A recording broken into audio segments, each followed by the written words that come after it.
We have reached a critical defining moment in our story. By isolating the weekly holy day from its biblical roots, church leaders cut off the Sabbath from its source of spiritual meaning.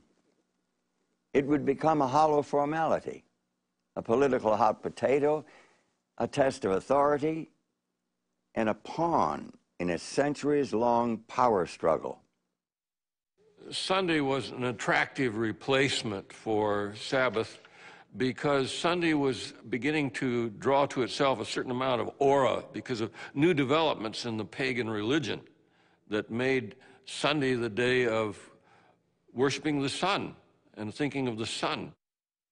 I suppose it was inevitable that elements of pagan worship would find their way into Christianity. Christians were, after all, a small minority in a distinctly pagan world, a world that worshiped mythical gods, dead emperors, and the invincible sun. Historians commonly date the beginning of the Roman Empire as 31 BC. That's when Octavian defeated the forces of Antony and Cleopatra and came back to Rome to rule as the first Caesar, Caesar Augustus. And it was at that time that he shipped back to Rome 2 great obelisks.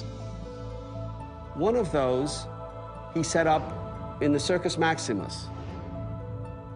You know, it was not only that it was dedicated to the sun god, but it was also a very visible sign that Rome had conquered Egypt, that the dedication on it said, Caesar Augustus dedicates this as a gift to the sun, but it also says, because Egypt has been conquered.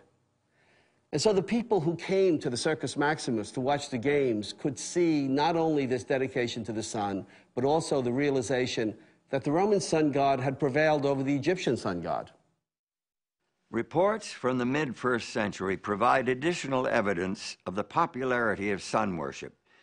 The notorious Emperor Nero commissioned a sculptor to create a statue nearly 115 feet tall, topped with a likeness of his own head in the style of the sun god.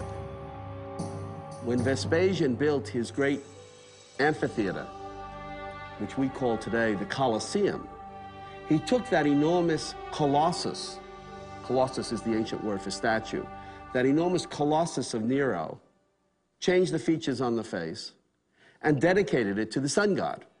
Emperor Elagabalus was so devoted to his eastern sun god that he took the deity's name. He brought his god in the form of a black meteorite all the way from Syria to Rome and adopted an Eastern lifestyle. And so his Eastern dress and his Eastern orgies and his Eastern behavior brought Elagabalus to grief after 4 years. And even though his god was sent back, the black stone was shipped back to Syria, that sun worship continued. The ancient historian Plutarch reports how the Roman general Pompey went to the eastern Mediterranean to deal with a problem of pirates attacking commercial shipping. This is about 50 BC. Well, he conquered the pirates, captured them, brought them back to Rome. Turns out the pirates were worshippers of Mithras, the sun god. And from those pirates, the worship of Mithras became very popular in Rome, especially among the military. I think that Roman military men would find Mithras a particularly attractive divinity. He was a warrior himself, fighting for the forces of good. It was a hierarchical religion, and one could progress from grade to grade. There were 7 grades of Mithraism, much like in an army.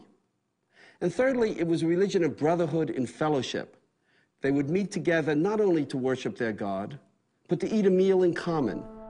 We hear about Roman soldiers having come back from the east who pray at dawn, facing the east, facing the sun. And this is when we begin to get in Rome a mention of Deus Sol Invictus. That is to say, the unconquerable sun god. Unconquerable because the night tries to conquer the sun in each 24-hour period. But at dawn, the sun has survived. The sun has vanquished the night.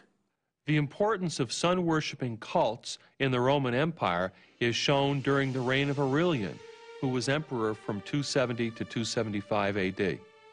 He established a state religion that included the worship of both the emperor and Sol Invictus, the invincible sun. He tried to unify all religions under the sun god. Diocletian, who came to power in 284, was also devoted to the sun god.